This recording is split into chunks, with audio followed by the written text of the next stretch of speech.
glory days at the stick. From who's got it better than us to brick by brick. It's always the 49ers way, from off-season to game day. Yeah, we talk back. It's the 49ers Cutback.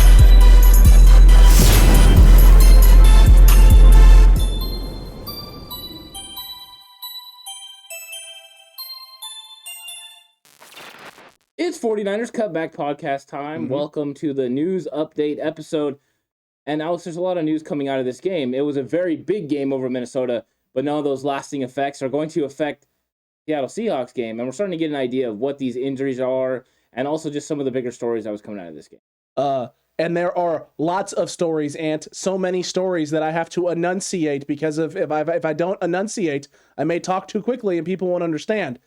So make sure you like, subscribe, and comment down below, just as we're going through this stuff, how you're feeling about it. If you hate it, you love it, you're worried about it. But hey, let's dive into this because there are a lot of impactful things happening with some of these injury updates, and there's no more too important updates than Deebo Samuel and Fred Warner and what's going on with the both of them. It looks like minor strains. It looks like each guy is going to be missing about a week, maybe 2. Someone said 3 for Deebo. I don't know where it's actually at. It's either 1 or 2 weeks is what it's looking like it's going to be with strains for both of these gentlemen. How are you feeling about this? Can the 49ers overcome this, or do people need to start smashing the panic button? Week's over. We shouldn't even bother to show up against the Seattle Seahawks. We have no chance to beat them without our starting middle linebacker, who is trash, by the way. He's trash because people have been saying he's trash. And then you can't win at all if you don't have your 1,000-yard receiver out there in Deebo Samuel. I do have concerns. I would say that 100%, and a lot of it has to do with Fred Warner injury, because you got really kind of short in the tooth there for a minute there, linebacker position. You were running out there with Demetrius Flanagan-Foles and Azeez Al-Shaair. Now Al-Shaair has been playing great. If Dre Greenlaw was fully healthy, I would say that okay, we could probably overcome this. I have a lot of concerns about just the way that Seattle played the 49ers last time, the way they loaded up and tried to run over them and put them in base 4-3 sets, and then took advantage of those linebackers on the field, against DK and that sort of thing. So what I will say is I believe the 49ers can overcome it, and the reason is that they can use a 3 safety look. They can bring more DBs onto the field. They did that some in this game, and they can do that against Seattle because they don't have a Marshawn Lynch. Chris Carson hasn't been that guy. He's been hurt all throughout the season. So I think they can overcome this. And as far as Deebo goes, is it going to be hard to overcome losing your best weapon? Absolutely. But that's why you have the best tight end in football. That's why you have an emerging talent like Brandon Ayuk that can get 3 catches for over 90 yards. That is why you have all these other guys that are stepping up, and you still have Elijah Mitchell. Elijah Mitchell didn't play last time against Seattle. This time he will play. And if the 49ers run the ball 35 to 40 times like they have been doing consistently, they can overcome the loss of Deebo Samuel. It won't be easy. This game might be tighter than ultimately it should be, but they can still walk away with the win because they're a better complete team than Seattle is, even if they don't have 2 of their biggest stars. Let me put on my serious pants now and take the sarcasm down to a 0 and just be serious about what's going on with this I kept waiting team. for you to do that. Yeah, I'm here now. I'm back, folks. No worries. Cutback crew. It's all good. The reality is that this is going to be extremely tough. By no means is this going to be easy. Yeah. By no means is this guaranteed. If you don't have Deebo and you don't have Fred Warner, these are 2 key pieces on both sides of the football. This immediately brings your offense and your defense down a peg.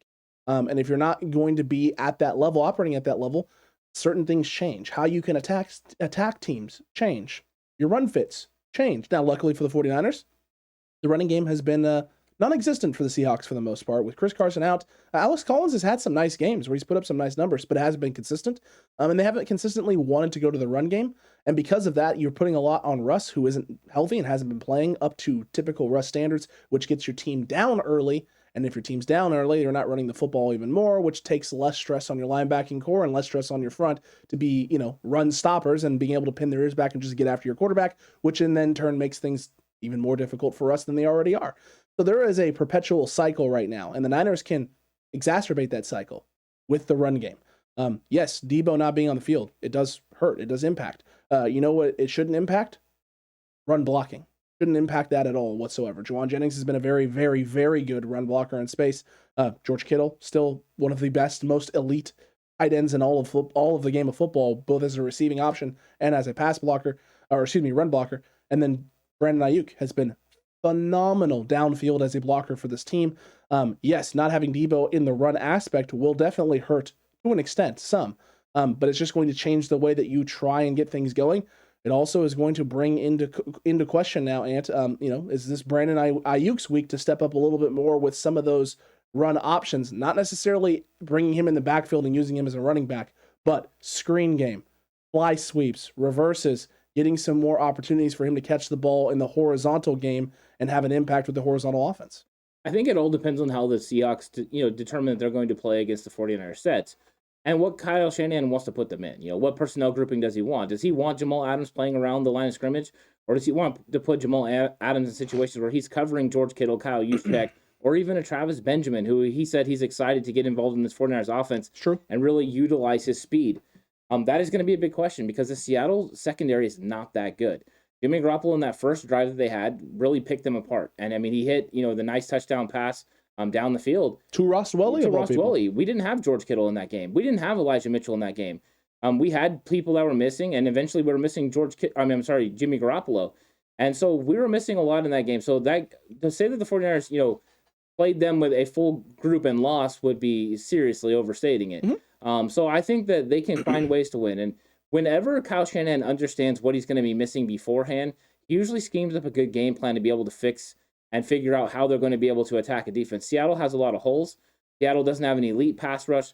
All things that they can take advantage of. They're not great against the run. They're not great in the secondary. There's holes all over the place. You have Bobby Wagner. You have a defensive end that runs around and causes problems in Jamal Adams. And besides that, you just have a bunch of guys that are decent at football. 49ers need to go in there and take advantage of Seattle, treat them like the struggling team that they are, and win the football game. They can, you're right, find things for Brandon Ayuk. I look for Brandon Ayuk to get the attention early on in this game. George Kittle to be winning. Them have to focus a little bit of attention on him. And that's when Kyle Juszczyk, Elijah Mitchell out of the backfield. And then I think also one of these tight ends, whether that's Charlie Warner or Ross Dwelley, getting more involved in the game plan as well. Okay. But could we finally see Travis Benjamin make his presence known? It's possible. And will we get a first sighting of Devin Funchess? I think the door is open for that, 100%. I think the door is open for that now with Deebo being out at least a week. Because you could call him up from the practice squad for his, one call up and opportunity, and you don't have to worry about a whole lot of anything extra going on there. So, this is definitely a week where that door is now open for Devin Funchess. Is he ready? Is he healthy? Is he good to go? Does he know enough of the playbook? I would imagine so. I don't think you sign him to the practice squad if those things aren't accurate. So maybe that is an option for the 49ers. But defensively, this changes a lot of things too, because Fred isn't just, one of your better run fit guys. He's also one of your better pass coverage guys. And now you have Azeez Al-Shaair out there having to assert himself in a little bit more of that role, an area where he has struggled. Now, granted, he has continued to impress. He's continued to improve, and he's continued to surprise everybody with the season he has put together so far. Marcel Harris, though, is another guy that we need to update on because he's in concussion protocol. Yeah. He took a wicked hit against C.J. Ham. We came up in space trying to tackle him in space, and Ham is a big body dude and really laid the wood on him. And Marcel Harris went full speed and tried to give it to him, and Ham gave it right back.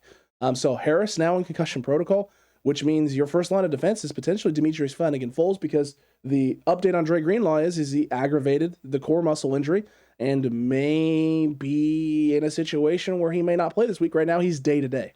Yeah, he's day-to-day. I think there are questions around the linebacking core. Being without Dre Greenlaw and without Fred Warner and possibly Marcel Harris, it's a little bit scary, but I think they can overcome because of Talanoa Hufanga. Talanoa Hufanga is a guy that they can play in the box, and they can use him, Jimmy Ward, and Jaquiski Tartt and mix this thing up, getting creative with how they're playing these guys out there. Also, you put extra DBs on the field. Take advantage. You have other guys that you have on this roster, whether it's Tony Jefferson or these guys that have been on the practice squad. You can use them as well to play in the box. All of them are successful in that way. They might be better options than Flanagan-Fowles. Now, I haven't watched the All-22 film yet, but I thought that Flanagan-Fowles did respectable in this game. I want to watch it more. I saw him getting involved in some things. The good news is that front line for the 49ers, the 49ers defensive line, front seven, that front group did a very good job of making sure they handled the run game, even when it was Azeez and when it was Al-Shaair. They handled the business. Azeez is still going to get it done. We just need a running mate with them. Whether that is Flanagan-Fowles, whether that's Dre Greenlaw, we don't know yet. Maybe it'll be Marcel Harris.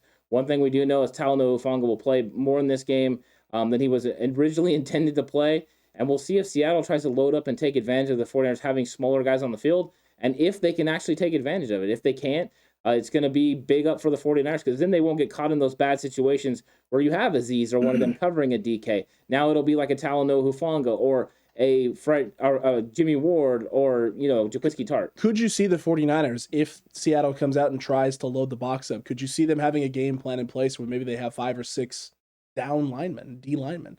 Where you got Ebucon on like the outside with a Bosa, and you got literally like a DJ Jones, an Armstead, maybe even just some speedier, bigger guys kind of mixed in between all over the place. Just kind of like just load up in the box, load up in the front with the 6, knowing that you only going to have really one linebacker behind, and then walk a safety in and have a safety over. I mean, could you see that? Theoretically, yeah. I mean, I could. I also won't be surprised if they don't sign somebody to the practice squad this week or elevate someone from the practice squad. True. Whatever they got to do, but they're going to make sure that they can handle this. I do think putting an extra lineman in is always an option, but I think they're going to make the Seahawks prove that they will consistently run the football and be able to continually get first downs over and over. Pete Carroll is that stubborn. I could see him doing it, but we'll see because Russ starts getting worked up. Russ wants to cook. Russ wants to make plays. DK needs the ball in his hands. And whenever those guys start barking, they'll go away from it. If this was just Pete Carroll, they would 100% do this, play defense, and try to keep this game nasty, dirty, try to win in the end. But I don't think they will. I think that the fifth lineman is a line of defense, but I think it's more down the road if they can't stop, ultimately what the Seahawks are trying to do initially. If they're stopping it with their front 7, which I think they want to do, 7 guys in the box, occasionally bring Jimmy Ward and Jaquiski Tartt into the box, I think those are the situations that they want to take advantage of. I agree with you on that. And this is just an odd week. This one truly is. You come out of that game, you come out of this week 12 game, and you just have a lot of dings and guys banged up at one spot. Mm-hmm. And that's the unfortunate part about this. That's the unfortunate part of what just happened this week is that it's one position that really took the brunt of the beating, and that was your linebacking core with both Warner, Greenlaw, Harris, all dealing with something that may keep them out. It may keep them out this week. And if it keeps them out this week, that's just a lot. That's a lot at one position. And as you and I both know, one position can be the difference in terms of a defense being able to execute, do the things you need to do. And there's a reason why you signed Fred Warner to the big contract. There's a reason why you did that. Yeah. It's his impact on the game and how he keeps all the pieces kind of meshed and melded together with his defense. Now, granted, he's had a lot of help this year with Azeez stepping up. Jimmy Ward and Jaquiski Tartt coming down to the box to fill the role of that third linebacker with no Dre Greenlaw out there. So I'm hoping that we get some good news this week in that Dre Greenlaw is able to go. There's still an opportunity and a possibility for that, but the Niners definitely have to prepare for the worst because the worst case scenario is rolling out there with one solid linebacker in Azeez Al-Shaair and one question mark in Demetrius Flanagan-Fowles. Yeah, and there'll be somebody else that they'll bring in. Somebody else will be on the active roster because you're not going to go into the game with 2 linebackers. But if you were talking about this being a season-long injury, we'd be in a world of hurt because you couldn't overcome this with Fred Warner, and Dre Greenlaw for the rest of the season. But if you're talking short term that, Fred's going to be back in 1 to 2 weeks, you can overcome that because you can use other pieces in a variety of different ways. True. You can confuse things. Plus, Seattle's not exactly a power run team. If this was Tennessee with King Henry, we'd be in some worries, But question. Yeah. I did see Ebucon dropping back in space. If they had an absolute emergency situation, would Sampson Ebucon be an option at linebacker? Not in a traditional 4-3 linebacker set. Absolutely not. But if you're going to bring him up and play on the edge, maybe in like a 4-3 edge look, or you're going to play him in something that looks like a 5-2 set, him playing outside linebacker in that situation would get the job done. He's somebody that played that, a 3-4 system with the Rams, so he's going to be comfortable playing in that location. I don't think that's what they want, but a Minihue affords them that opportunity. True. Now they got a Minihue. They could play a Minihue at a 5-tech, and they could play Eric Armstead at a 5-tech technique and run somewhat of a base, 3-4 look if they needed to. The talent that they have all throughout this defense affords them some opportunities to take some advantages, take some chances as well. It's something that I actually pined for, remember, a few weeks ago. You did. I thought maybe that was a possibility of a way to stop the run. So, yeah, that would make sense. I just don't think he could play a base 4-3 linebacker. Agreed with you on that. And he doesn't look like he's the kind of guy that can scrape, get downhill, go ahead and make tackles in the backfield. But I think in the situation of playing on the line of scrimmage, you're right. He could definitely do that. All right, well, there you go. There's another potential option for the 49ers. And they have to explore all their options, Ant, because that's not the only guys that are dealing with some injuries. You have Kentavius Street, who's also dealing with a wrist sprain and his day-to-day that happened in this last game. And then Trey Sermon. a puzzling injury, Ant. Very puzzling injury, because when it happened and the fact that he got carted off the field, I was convinced it's a break. He broke something. What did I say? Had to break something. You said it was an ankle sprain. And I said there's no way professional athlete got carted off the field with a low ankle sprain. Yeah. There is no way that it was a low ankle sprain, and it doesn't make any sense. Well, Ant, Kyle Shanahan has updated everybody. Running back Trey Sermon suffered an ankle sprain. Not a high ankle sprain, but it's a pretty bad one, and he's going to be out for a little while, Shanahan said. Sermon could land on the injured reserves short-term list. If I had to guess, Alex, I would think that the trainers told him that he needed to take a cart. Maybe they were leery that he did tear something. Remember, Kyle Shanahan said he thought it could be extensive. True. So they could have thought it was something very significant. So they requested a cart just to be safe, not having any possibility of him walking off. And as a young guy, you don't know. He's had injuries before. He doesn't know for sure what this could be. They could have even worried about a possible Achilles. You never know. Well, you just don't want to take those chances. I agree with you. You don't want to take those chances. My big problem, not big problem with this, my big concern with this is what grade is this low ankle sprain? Because as someone who's had a grade 3 low ankle sprain, which is ruptured tendons, hairs everywhere, on top of all of the swelling and everything that comes along with that, that is a long recovery process. Mm-hmm. That is not a short-term recovery process. Trey Sermon can play through it if he really, really wants to. And listen, they're saying short-term IR. In 3 to 4 weeks, he'll feel a lot better, but he's not going to be moving the same. He will not be moving the same. No, he'll have to have extensive rehab and all kinds of things, and it'll still take time for it to get back into shape. And if there's a rupture or anything like that, he's going to have surgery in the offseason to get that cleaned up and get that fixed, ligaments reattached and things of that nature. So that's really what I'm looking to see from this, is what the diagnosis is coming out of this, what they actually diagnose it as going forward, what the actual injury is. Because whatever it is that he's dealing with, if they feel it's pretty severe and it's a pretty bad one, whenever I hear pretty bad one, I immediately turn to what I dealt with the grade 3, where I had 2 ruptures, 1 complete tear on one side, and on the other side ankles, 1 rupture and 2 complete tears. So it's not a fun situation to deal with, not an easy recovery, and not an easy road. Wishing him the very, very best. And if he is planning on not having season-ending surgery and play this out, I played it out basketball. Played out with basketball as a point guard at the high school level. Yeah. A running back at the professional level, I tip my hat to Trey Sermon. That takes an extremely high level of pain tolerance. They're going to put him on IR. I think that it's going to You think happen. It'll be short-term or long-term? It's just one IR. It's just when they bring him back. I think it'll be deemed as short-term. I think they'll bring him back at some point. Okay. But ultimately, the question is going to be now, what happens with the running back room? Is JaMycal Hasty ready to come back? If JaMycal Hasty is ready to come back, they don't have to address this.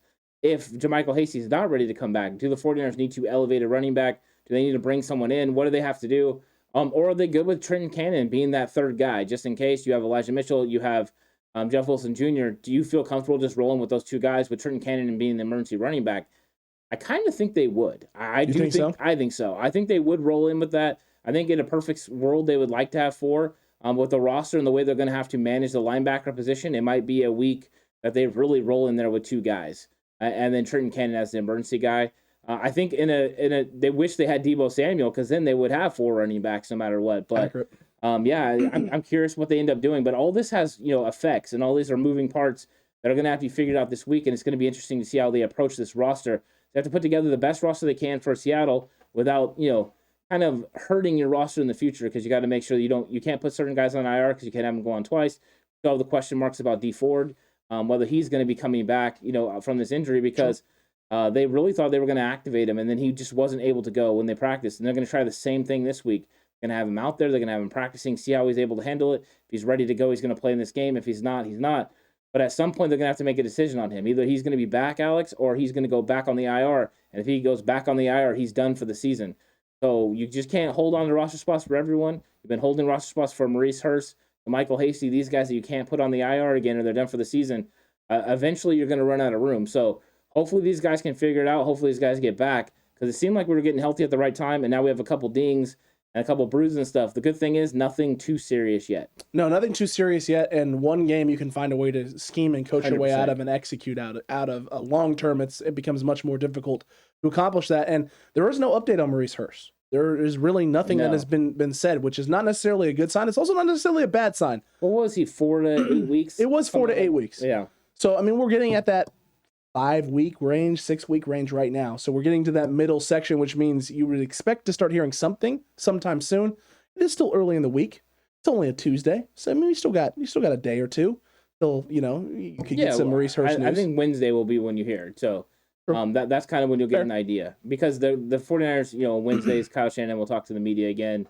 I get some more info. Oh, 100%. And then you'll start getting a better idea of how everyone's sitting. But, lots of big news from the 49ers this week so far. Tons, including Dee FOrd and what's going on with that situation where everyone thought he was coming off of IR. That was the reports. I know I did. I was expecting him to be suiting up this weekend, and then that ended up not happening at all. He's still, in fact, on IR at this point in time. Kyle Shanahan kind of talked about that a little bit, said essentially that the plan was to get him off IR. However, that wasn't the case. Kyle said, we tried him out last week. We hope to ease him in a little bit. Hoped he'd be able to go. He wasn't able to. So we're going to try the same plan this week and see if he does better. Yeah, it's just a wait and see, unfortunately. Kind of a crazy thing with his back. You just never know how your back is going to respond. One day it feels good. The next day it feels terrible. And he's going to have to manage this. This has been a chronic problem that he's dealt with for a long time. Concussion this time is what sparked the effects. That doesn't surprise me. Because shockingly, anything that happens with your neck affects your back, your leg, everything. The neck is a very central part of it. So hopefully he can get back, and hopefully he can start creating. I was very excited about the possibility of getting him out there because he would unlock this pass rush again. You have Nick Bosa and Armstead that are out there, doing their thing. Arden Key's emergence on the inside. If you could get Dee FOrd on the outside, opposite of them, that would be fantastic. I'd be very into that. So it'll be interesting. Hopefully he is able to come back, but right now it's just a complete wait and see. Correct. It is just a complete wait and see. I wish nothing but the best for Dee FOrd. I truly do. He's an extremely talented guy who's done a lot of great things for this organization, for this team. Has restructured his contract to try and make things work so he could be here and have an impact and be on the field without it being too much of a burden for the 49ers in cap-wise and just on the field-wise with the roster spot. So I'm hoping we can get this guy back and healthy. I think this is definitely the idea that's in everyone's mind is it's better to ease him in and make sure you have him for the long stretch than to jump on this early and make it so that he can't be on the field and not available at all the rest of the way through the season, because he would be a huge added benefit for the 49ers heading into the playoffs if Dee FOrd was a guy who was healthy, available, and feeling good.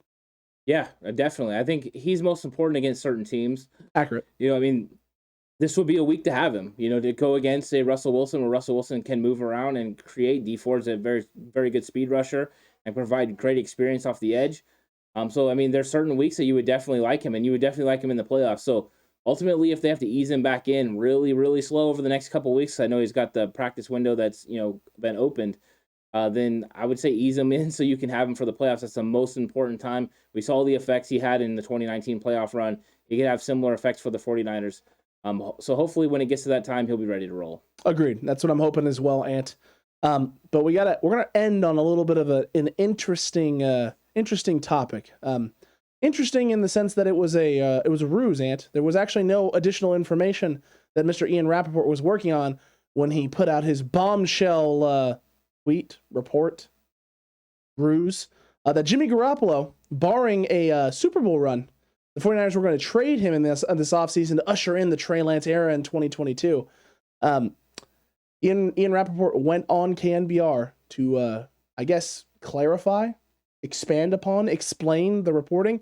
And essentially, Anta, it's just information that everyone already knew. He was basing this tweet, this report, this ruse on things that Kyle Shanahan and the 49ers have said.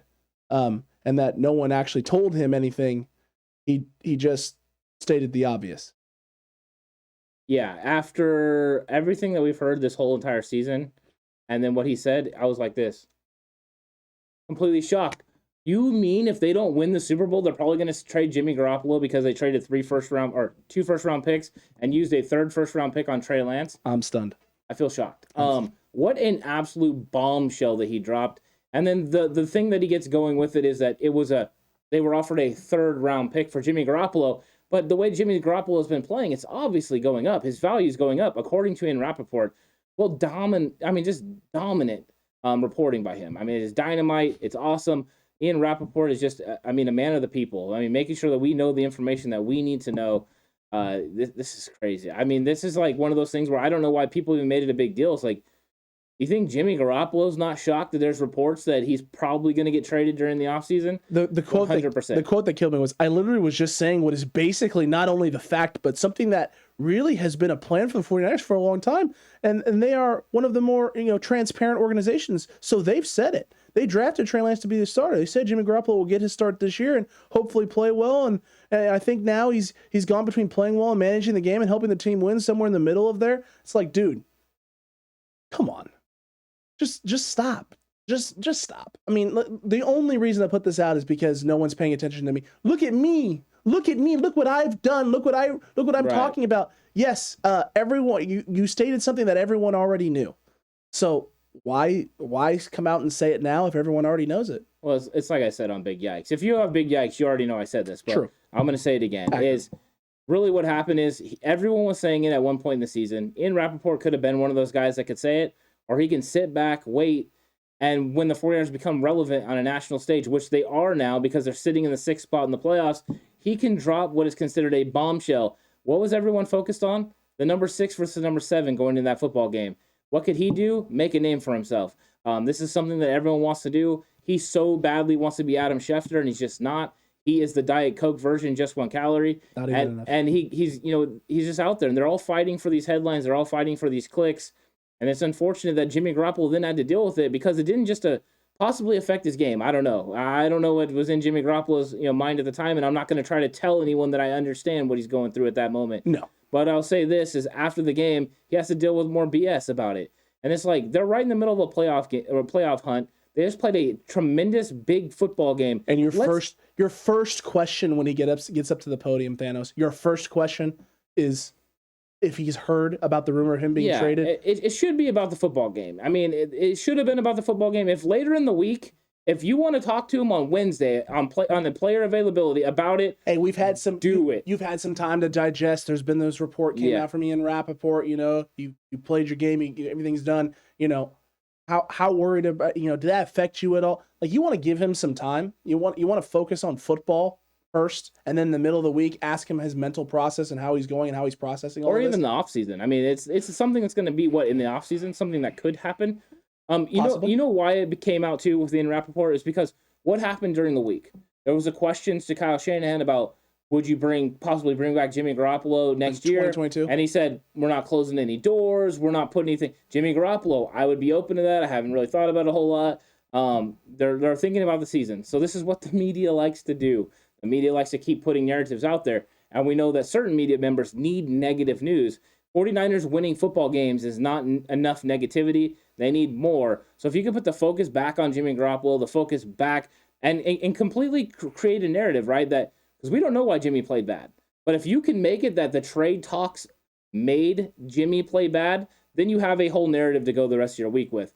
So it's very intelligent and smart to do. Jimmy Garoppolo is mentally weak. He can't handle criticism. He can't help people. Well, even that is just a conversation of he can't handle the conversation. He just can't play when he's in those situations. Right. I will say this. Jimmy did look stressed in this football game. He did. Maybe Minnesota Vikings defense was the reason he was stressed. Maybe there's something else to it. I don't know. But I don't know if it was this. And until Jimmy Garoppolo says it was this or he doesn't say this, it was this, I'm just not going to comment on it because I'm not going to try to go in and tell you what somebody's thinking. No. That just kills me when someone's like, I know what you're thinking.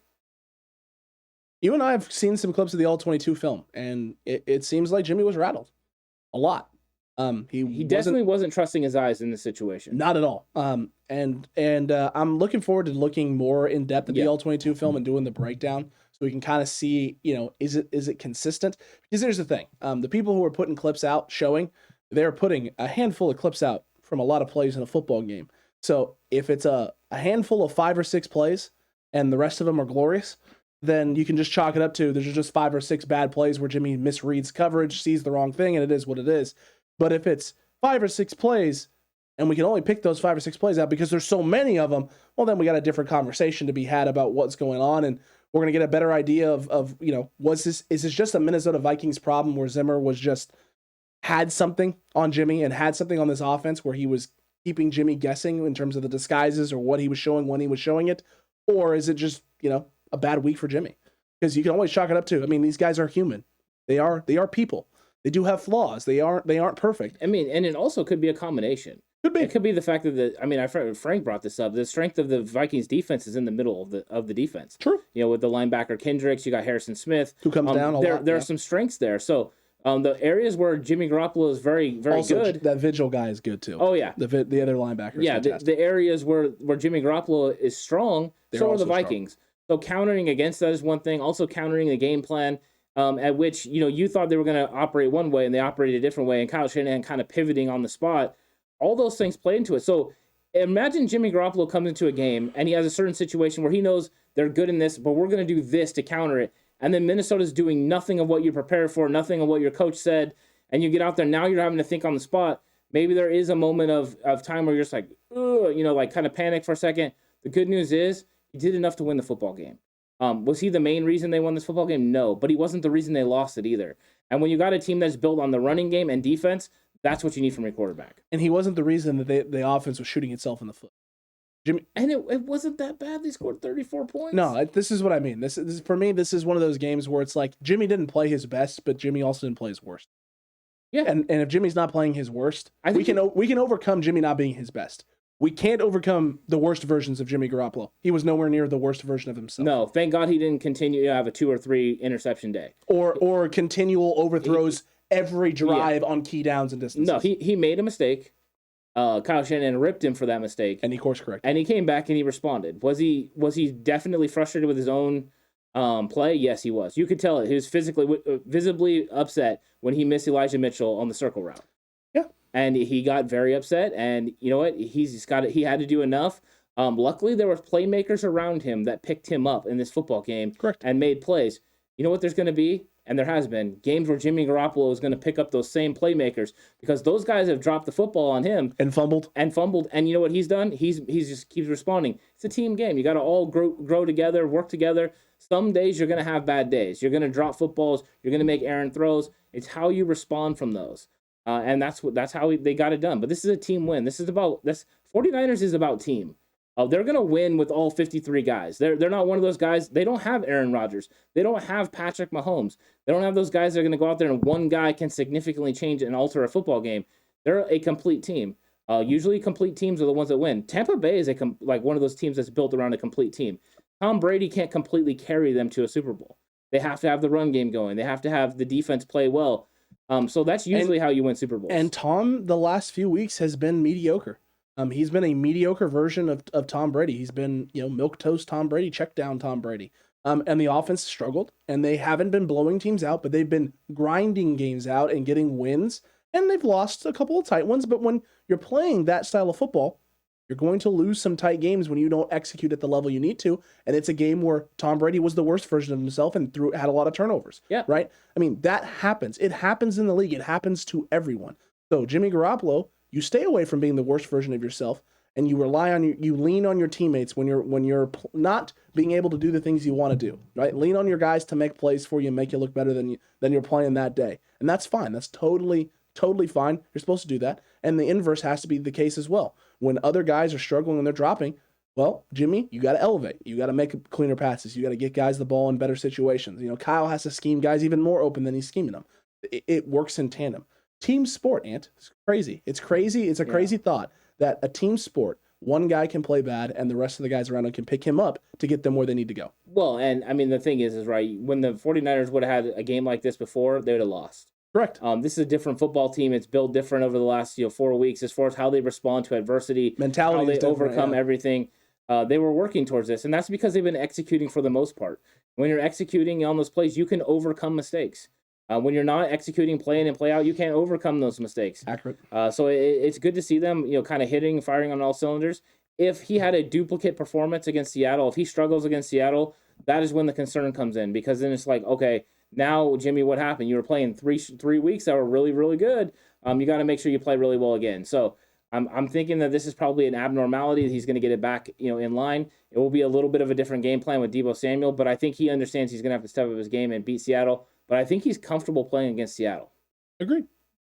It's an NFC West team. It's a division opponent. It's a rivalry game. It's in Seattle where he has a big win under his belt already, in which, yes, the defense made a big stop, but Jimmy and the offense did what they needed to do that game in order to get out with a big W.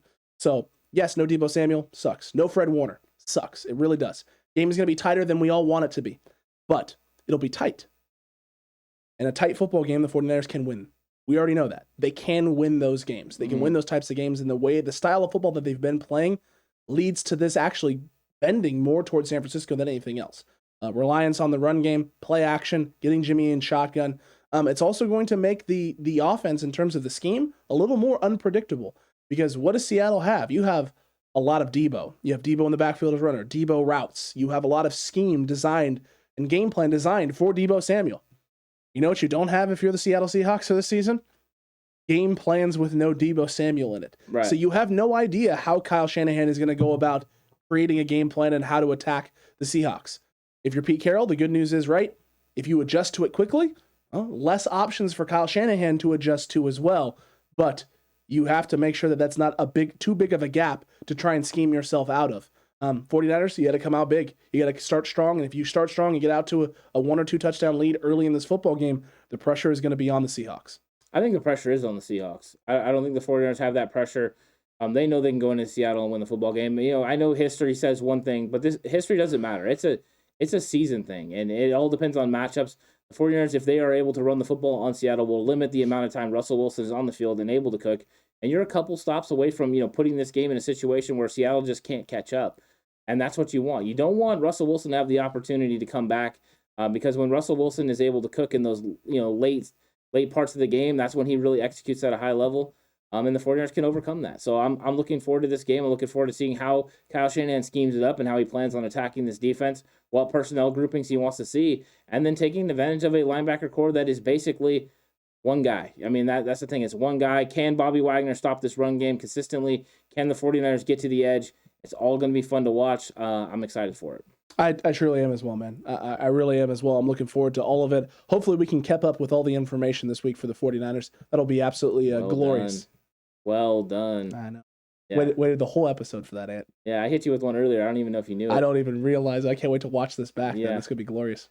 I nailed you right towards the beginning of the episode. Darn it, I missed it completely. Yeah. It's going to be great to watch it back. Patreon, you know what's up. Yeah. You know what's up. You're having a good time over there. But look, speaking of Patreon, Ant, look at those GOAT tier members over there. Glorious, super supportive of the channel here, doing the whole $16 a month over on Patreon. Over on Patreon. Yeah. It's absolutely glorious. You can head over there for as little as $7 a month. You get all 22 film breakdowns. Big Yikes, which came out yesterday a little bit later in the day, and it's a good one. It's always, Big Yikes is always a good one. Patreon, they love their Big Yikes, Ant. Oh yeah, 100%. I mean, all these guys have been doing it for a while. They've watched all the content and just kept supporting. So I'm really excited about that. I'm really excited about it too. You just kept on going. And look, but you don't have to go on Patreon. You can enjoy it right here on YouTube, traditional podcast platforms, all the daily content coming your way. There is a bunch of it. You don't have to worry. It is here. It is in full force. It is nonstop. It is all the time. So make sure you like, subscribe. Make sure you comment as well. Are you worried about Dee FOrd? Worried about Greenlaw? The linebacker depletion? No Deebo Samuel in the offense. We want to hear from you about this. Let's have a conversation in the comment section down below. And while you're down there too, don't forget to hit that notification bell. That way you're notified if you're already subscribed to all the videos that we got coming out, because it's Tuesday. We still got tons of great content, including tomorrow's daily and Quest for the West. Yeah, it's another exciting week. I'm looking forward to it. Hopefully another 49ers W. Put more distance between them and what was considered the mediocre NFC. The 49ers have got to the top of the heap. We've been talking about this for a while, as long as they could get onto the top of the mediocre. But now they're taking steps forward and striving even farther than that, and they're getting themselves into another tier. And now that they're in that tier, now they're looking to make put damage and make damage on these other teams. I'm excited for it. I'm curious to see how this season shakes out, but a big win against Seattle will go a long way in helping the 49ers playoff chances. And helping the cream rise to the top, oh yeah. Yeah, and maybe do something else to Seattle. That'd be great. Yeah, it might be a Mortal Kombat. Finish him. A nice fatality, Ant? Yeah. And then you're going to tell me we're going to do glorious things in the recap show? 100%. You don't want to miss if the 49ers, when the 49ers, and I'm not going to say if, like that. When the 49ers take care of business this weekend against the Seattle Seahawks, you know where to be. Right here on the 49ers Cutback. Almost did something there. And right here on the 49ers Cutback, well, we're going to have a glorious recap show. The best recap show in the history of this channel. You won't want to miss that. So make sure you're subscribed. Make sure you're here for when the 49ers take care of business this Sunday. And I'm excited. Let's get to this game. I just want week 13 to be here already. The way the 49ers have been playing, I don't want any more time. I don't want to wait. I just want to enjoy my team handling their business. Yeah, I kept waiting for you to get excited about it, and you sure didn't disappoint. So I'm excited about this game as well. Can't wait to get to Seattle. This is going to be a fun week. Let's do this, Cutback crew. Let's do this, faithful. We'll see you on the next one. And until then, stay safe. Remember, the right way is always the 49ers way.